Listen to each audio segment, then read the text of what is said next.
आज बात करते हैं पेटेंट की दुनिया के एक ऐसे केस की जो लिटरली आपके दिमाग में बहुत सारे सवाल खड़े कर देगा। और सबसे क्रेजी पार्ट, ये सारे केसेस इंडिया के हैं।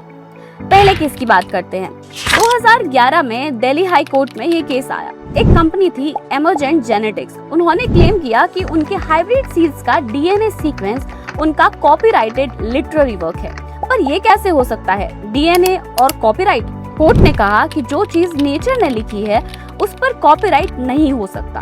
डीएनए लिखता कोई नहीं है क्योंकि ये तो नेचुरल होता है। और दूसरा केस है 2010 का, इंडियन पेटेंट ऑफिस से एक पेटेंट ग्रांट हुआ फॉर जेनेटिकली स्टेबल जैव cDNA। बनाया गया जापानीज एन्सेफेलाइटिस वायरस से। ये आरएनए तो नेचुरल था, पर उन्होंने लैब में उसका सिंथेटिक cDNA बनाया और उससे एक वेक्टर और सिंथेटिक वायरस भी क्रिएट किया।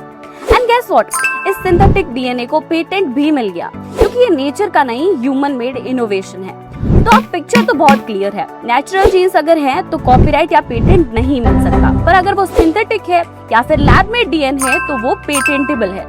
बट अब असली सवाल ये है कि जब आप डीएनए टेस्ट करवाते हैं तो क्या आपके जेनेटिक डेटा सिक्योर है या फिर नहीं। और बात करें इंडिया की, तो यहाँ पर आज भी जेनेटिक प्राइवेसी लॉज क्लियर नहीं है। तो कमेंट करो कि आपके हिसाब से डीएनए पे पेटेंट होना चाहिए या फिर नहीं होना चाहिए। और ऐसे और क्रिएटिव वीडियोस के लिए हमें फॉलो कर